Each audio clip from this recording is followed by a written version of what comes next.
Seja muito bem-vindo, eu sou Luciano S. e esse é o canal Casos Sobrenaturais Reais. Não deixe de fazer a sua inscrição e ativar o sininho para não perder os próximos vídeos e escreva nos comentários de que cidade você está nos assistindo. Desde já, o nosso muito obrigado.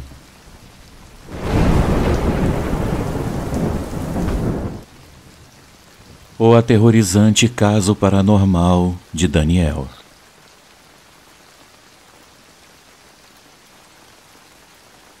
Olá, Luciano, como você está? Eu amo seus vídeos e te sigo há algum tempo, e é por isso que eu me animei a te contar a nossa história, esperando que um dia você a publique, caso a ache interessante. Eu prometo que cada palavra do que eu direi a seguir é verdadeira. Como eu não quero que ninguém nos reconheça, eu mudarei os nomes de todos. Eu começarei esclarecendo alguns pontos importantes. Meus pais são divorciados. Éramos 3 irmãos e morávamos com a minha mãe. Além disso, naquele momento, meu pai já havia se casado novamente e tinha um filho pequeno. Bem, eu sou a mais velha dos 3, e além de ter ouvido vozes estranhas algumas vezes em minhas noites de insônia, ou uma criança agonizante do lado de fora da minha janela, eu não tinha vivido muitos sustos e nunca havia passado por nada realmente sobrenatural. Como um dado extra e importante, meus tios trabalhavam 24 horas e descansavam nas 24 horas seguintes. Então, nós tomávamos conta dos meus primos de 2 e 5 anos. Nos momentos dos acontecimentos, eu estava no 3º semestre do ensino médio por volta de meados de outubro. Minha irmã do meio, Marcela, era um caso sério. Ela desafiava nossa mãe e se dedicava a complicar nossas vidas com um temperamento muito forte e horrível, recusando-se a receber a ajuda psicológica e psiquiátrica que ela precisava, porque, segundo suas próprias palavras, ela não era maluca. O importante disso é que, em um acesso de raiva, ela quebrou várias coisas do nosso irmãozinho Daniel e vários pertences da minha mãe. Quando minha mãe a confrontou, a Marcela tentou agredi-la e eu a impedi. Foi então que ela se mudou para a casa onde passávamos os fins de semana com nosso pai. A partida da Marcela desencadeou tudo, já que o quarto dela ficou vago, e o Daniel pediu para minha mãe que o deixasse ficar naquele quarto, pois ele era o maior da casa, e ela concordou. O que não sabíamos até aquele momento é que Marcela foi imprudente o suficiente para tentar certos rituais que ela via na internet durante as noites em seu quarto, enquanto ela morava conosco. Ela pensava que esses rituais haviam falhado, ou não funcionavam, ou eram uma farsa. Mas eu garanto que algo aconteceu, e o que quer que tenha entrado na casa não era uma coisa exatamente amigável. Começou com pequenas coisas. Objetos se moviam, coisas desapareciam e algumas sombras eram vistas de relance em certas ocasiões. Assim passaram-se semanas, até que chegaram minhas férias, de meados de novembro a janeiro. Nesse período as coisas saíram totalmente do controle.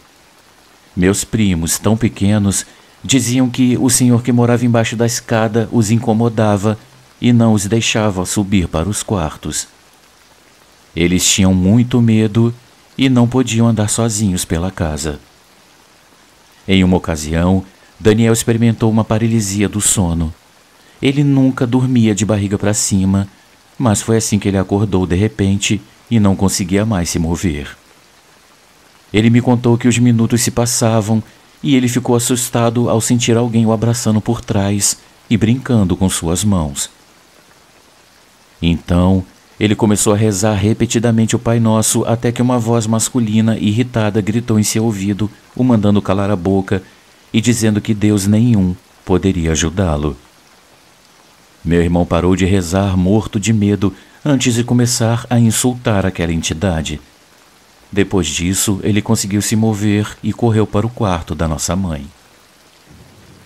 Nas férias, enquanto eu trabalhava perto de casa e voltava todos os dias por volta das 9 da noite em um caminho solitário, a minha mãe ia me buscar ou um colega me deixava em casa depois de fechar. Nessa ocasião específica, minha mãe foi me buscar. Não demoraríamos mais de 10 minutos. Daniel desceu para nos esperar e ficou parado no meio do corredor de costas para a escada, de frente para a entrada da cozinha, com a porta do banheiro a cerca de 4 metros à sua esquerda e a porta da frente a cerca de 7 metros à direita, como se estivesse no centro de uma cruz. Luciano, para que você entenda, ele diz que nesse momento alguém o chamou das escadas e no primeiro degrau ele encontrou uma menina coberta de sangue. Ele disse que na cozinha havia outra menina com os joelhos ralados e um vestido todo rasgado. Na porta da frente, um homem e atrás dele uma mulher o cercavam e o encurralavam. Eles começaram a dizer que fariam da sua vida um inferno, que levariam nossos primos e que acabariam com a nossa família. O Daniel disse que as vozes deles não eram humanas. Elas eram reverberantes, como se estivessem em um túnel enorme. Tudo terminou quando abrimos a porta e o encontramos chorando pálido e tremendo muito. Em uma outra ocasião, em uma dessas idas do trabalho para casa, meu irmão estava saindo do chuveiro no segundo andar. Ao sair do banheiro e passar pelas escadas, a mesma menina do vestido rasgado o chamou do patamar das escadas e a outra, com os joelhos sangrando, o perseguiu até o seu quarto. Daniel jura que ouviu os passos pesados dela como se estivesse usando sapatos de plataforma. E depois, ele ouviu 3 batidas fortes na porta. Ele não ousou abri-la até muito tempo depois, quando chegamos e ameaçamos procurar as chaves do quarto, porque mesmo com nós lá, ele não queria sair. Eu acho que a única coisa que me aconteceu naquela época foi uma ocasião depois do trabalho. Eu não me lembro do que eu estava fazendo, mas eu estava na sala de jantar com o laptop aberto e com os fones nos ouvidos. Eu sempre gostei de ouvir música nos fones de ouvido em um volume insano, e dessa vez eu quase me dei muito mal. Eu estava vendo um vídeo quando, através do reflexo da tela, eu notei alguém passar atrás de mim algumas vezes. Eu não achei estranho e não dei importância até que esse reflexo parou atrás de mim. Eu pensei que fosse minha mãe e, sem me virar, eu disse que subiria para dormir em um momento. Mas a pessoa não se moveu. Eu virei para olhar e não a encontrei. Estranhando, pensando que talvez fosse algum reflexo de alguma outra coisa, eu voltei a olhar para o laptop, mas o reflexo da tela ainda estava lá.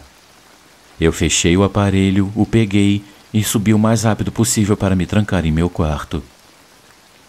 Luciano, para tentar nos livrar de tudo que nos atormentava, especialmente depois do forte ataque sofrido pelo Daniel, primeiro chamamos um padre, mas isso não funcionou. Minha mãe tentou limpar o lugar com ervas e conselhos de uma cartomante, mas tudo que ela conseguiu foi uma série de hematomas, marcas e arranhões pelo corpo. No final, uma conhecida nos conectou com um especialista em portais que confirmou que havia vários no quarto do Daniel, que anteriormente era o quarto da Marcela e que eles deveriam ser fechados. Tudo então ficou tranquilo até alguns anos atrás, em 2019, quando a minha irmã Marcela acabou tirando a própria vida. Desde então, em datas específicas, alguns objetos que antes eram dela aparecem se movendo sem explicação aparente. Isso ficou mais evidente durante a quarentena e meus primos pararam de frequentar a nossa casa. Agora somos apenas nós 3 naquela casa. Nos disseram que Daniel é muito sensível a esse tipo de coisa, embora, ao contrário de mim, ele tenha se mantido afastado de temas paranormais desde então. Eu espero que isso ajude os seus inscritos de alguma forma. Desde já, eu te agradeço muito por ler o meu relato. Um grande abraço a você, Luciano, e a todos os inscritos desse canal maravilhoso.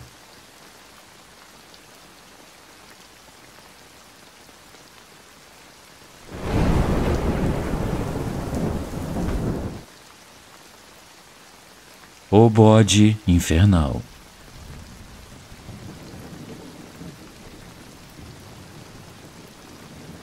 Meu nome é José Augusto e atualmente eu moro em Conselheiro Lafayette, Minas Gerais.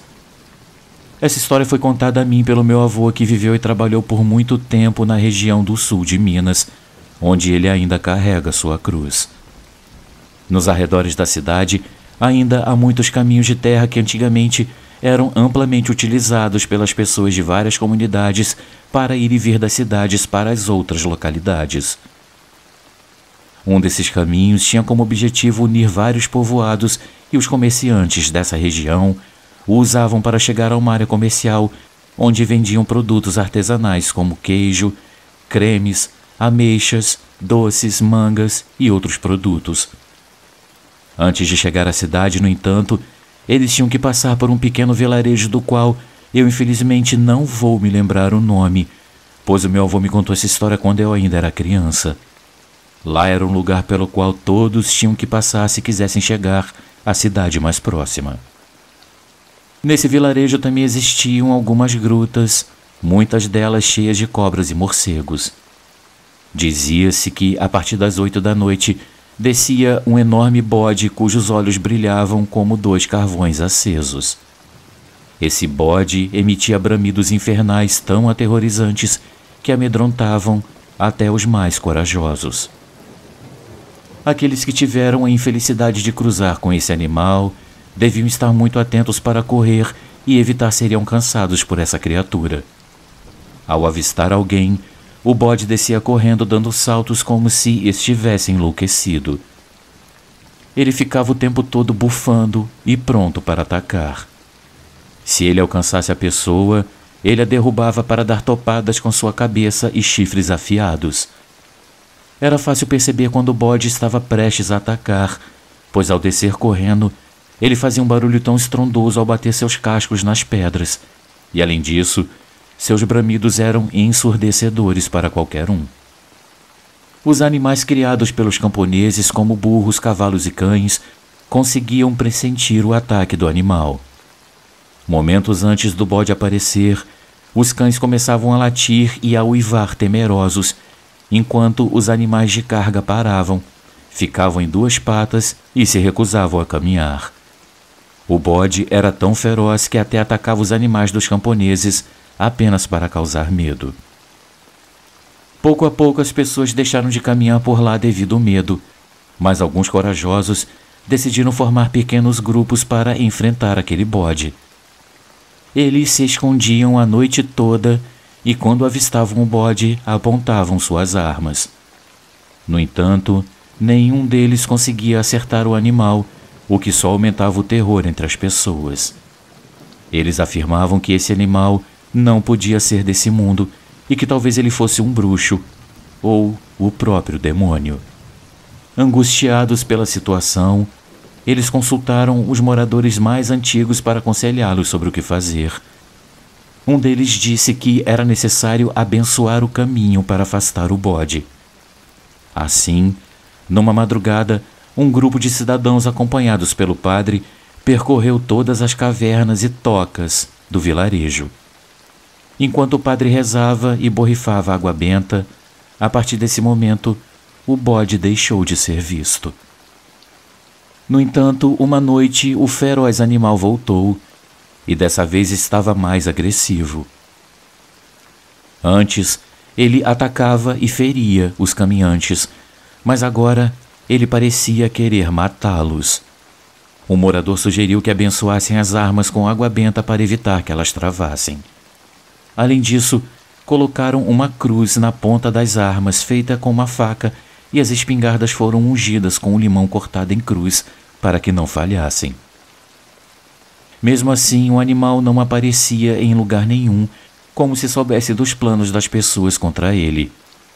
Um bom dia, um vizinho do meu avô, que tinha suas terras de plantação perto do local, ordenou a seu filho mais velho, um adolescente de 18 anos, que fosse cedo amarrar a grama e colher as espigas da colheita. O pai disse que o alcançaria mais tarde no almoço. Esse jovem valente e decidido Mesmo com medo de passar pelo lugar onde o bode infernal aparecia, pegou seu rifle calibre 22, o abençoou e o ungiu com limão sem pensar 2 vezes. Ele caminhou até o local onde estava a plantação e, quando estava quase terminando o seu trabalho, ele ouviu o bramido do bode que vinha correndo em sua direção. O chão tremia com as patas do animal. O jovem tentou correr, mas as pernas não respondiam. Então, resignado, ele se preparou para enfrentar o animal. Ele colocou o rifle no ombro e mirou na direção de onde vinha o bode. Era difícil mirar diretamente em seu corpo devido à escuridão. A única coisa que se destacava na noite eram seus olhos vermelhos que brilhavam. Quando o animal se aproximou, o jovem atirou com o rifle. Nesse momento, ouviu-se um bramido dilacerante e o bode foi arremessado pelo ar. Ao amanhecer, o jovem, junto com várias pessoas da cidade, vasculhou o cerro em busca do animal, mas não o encontraram. A única coisa que viram foi um rastro de sangue que se dirigia ao topo do morro. Eles seguiram essa marca, mas ao chegar ao cume, ele havia desaparecido. O que permanecia muito presente no ar era apenas um forte cheiro de enxofre. De alguma forma, isso deu esperança aos moradores e eles decidiram abençoar novamente o local. Desde então, nada mais se soube desse bode. Nunca souberam se ele era realmente um demônio ou algum bruxo que assumia essa forma. Mas desde que o jovem atirou no animal, o demônio pareceu ter deixado os moradores em paz. Talvez ele tenha aprendido a lição e decidido partir, ou talvez o impacto da bala o tenha enviado a algum lugar que ninguém jamais ousou descobrir. Luciano, meu avô sempre contou essa história, e claro, eu não tenho como afirmar que ela seja de fato verdadeira. A única coisa que eu posso garantir é que meu avô sempre foi um homem sério e que ele não ganharia nada inventando uma história tão sinistra quanto essa. Muito obrigado a todos por ouvir a minha história.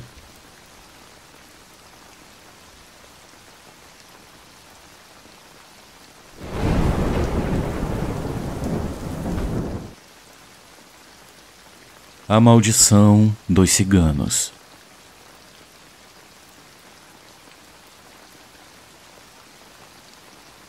Olá, Luciano, e a todos os inscritos do canal. Eu agradeço a você por me trazer lembranças da minha infância quando meu pai me contava essas histórias sobrenaturais e coisas do tipo, pois ele era natural do interior de Minas Gerais e via muita coisa por lá. Enfim, com esse seu especial Relatos de Policiais, eu me lembrei de um fato muito triste que ocorreu em um batalhão da região metropolitana da cidade onde eu moro. Como esse caso resultou na morte de 5 policiais em meados da década de 80, eu prefiro não me identificar e também usarei nomes fictícios para esses 5 policiais que faleceram, cada um de uma maneira diferente. Isso se deu após eles terem atendido a uma ocorrência na qual eles tiveram que entrar em um acampamento de ciganos e, pelo que eu soube, eles apreenderam uma arma nesse acampamento, a qual estava enterrada para que ninguém a encontrasse caso fossem procurar. Pelo que contam, eles tiveram que usar a força para entrar nesse acampamento, pois os ciganos não permitiram que eles entrassem. E assim, a ocorrência foi encerrada com sucesso com a apreensão da tal arma após uma denúncia anônima. Ao menos foi isso o que todos acharam após a ocorrência. No entanto, ali começariam uma série de mortes trágicas e inexplicáveis. Os 5 integrantes da guarnição daquela ocorrência aparentemente simples perderam suas vidas dentro de um curto espaço de tempo e da seguinte maneira. O sargento Noronha levou um tiro na cabeça de um revólver calibre 22 de um menor que ele foi prender.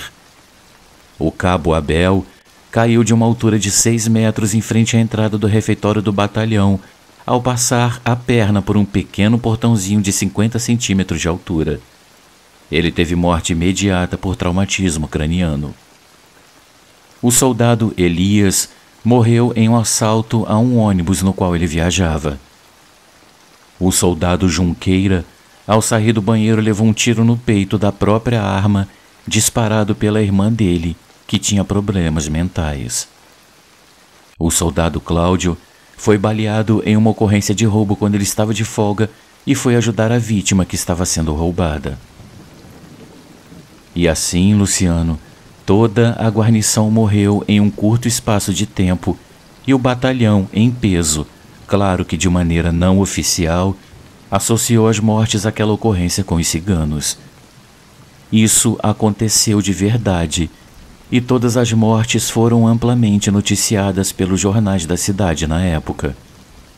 Muito obrigado por contar o meu relato e um grande abraço a todos.